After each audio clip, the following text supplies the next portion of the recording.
They took me with other people in a corridor and some place that we didn't go there before.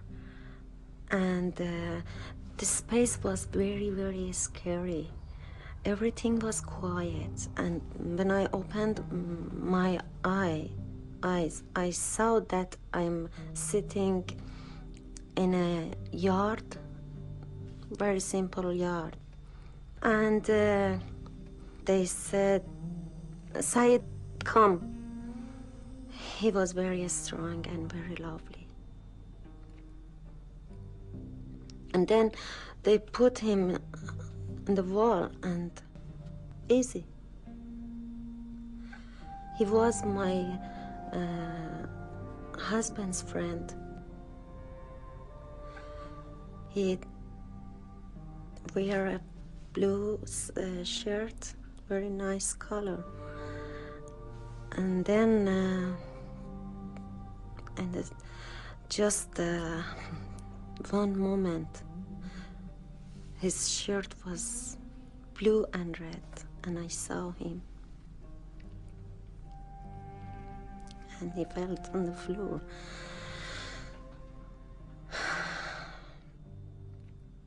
I couldn't think, how can I tell her, my friend, that your husband was shot, was killed? But I had to tell her because there was nobody else to tell her this bad news like me. And I told her.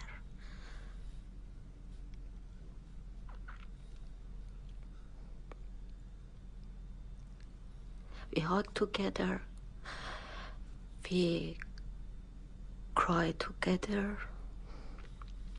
and also we promised together that be strong. I get promise from her that be strong because of Said wants that, because you love him, and so be strong. It's not finished. We have to continue yet. And she promised me with her broken heart.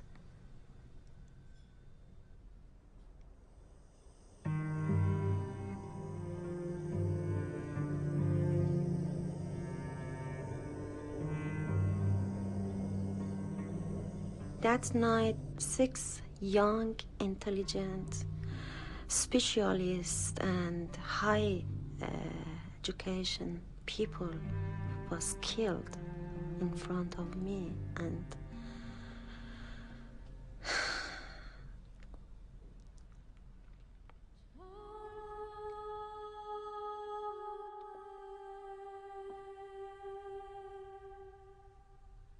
I was in the coffins for 9 months.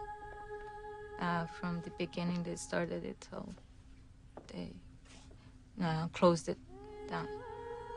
90% of people went there. They broke, psychologically broke, politically broke. And it was going for too long. So my friends that we all went to that coffin, and I saw them again.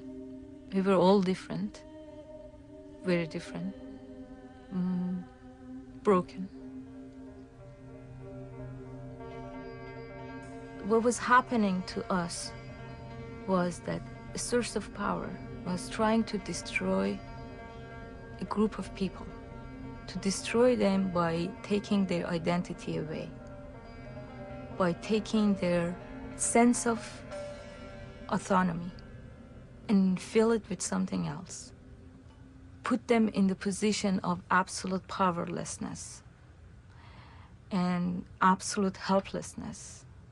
That in that position, then you're ready to do anything, to follow any order. From 1981 up to 1989, we had as well the war with Iraq. And so during this time, the government used the war with Iraq as a pretext to continue with the policy of total terror, which ended in 1989 with the mass genocide of all opposition prisoners or political prisoners in the prisons of the Islamic government. They successfully eliminated up to 60,000 people, and they managed to bury their bodies in mass graves. The generation that we lost, friends and brothers, sisters, family, they are irreplaceable. It's an irredeemable rupture within the structure of the society and within the flow of the history in a society. So it's a wound that can never heal. The world did not really show much compassion, was not very well reflected in the world. What happened in 1990? They started to release temporarily people, prisoners like me. So they let us out, for example, for 1 week. And after the 1 week, our parents were supposed to take us back. I could convince my parents not to take me to the jail. If they want me, they can come and take me back. Many prisoners who were released, shortly after they were brought back to prison and they were hanged. I decided to leave Iran secretly, not even telling my wife where I was going and what I was doing. I got the fake passport, and the picture was the woman that she was older than me, 15 years older than me. So I was very thin at that moment. The first time in my life I put color on my hair, blonde. And then I have to change my eyebrow to make it shorter. Put a lot of dress on myself. I have to be more larger, you know, and to be fit with the picture, you know. The border was on the top of like hill, and we were down a little bit. And the two smugglers, they told us that that's up there is the border. And from here to there, we don't have any coverage. So we have to run this distance. We ran till we passed the border, and after we ran a little bit more, then they said, okay, now we're safe. But then we had to worry about the Turkish guards and soldiers. I felt sad that I felt that it's gone. I can't go back there. And I'm leaving everything else behind those mountains.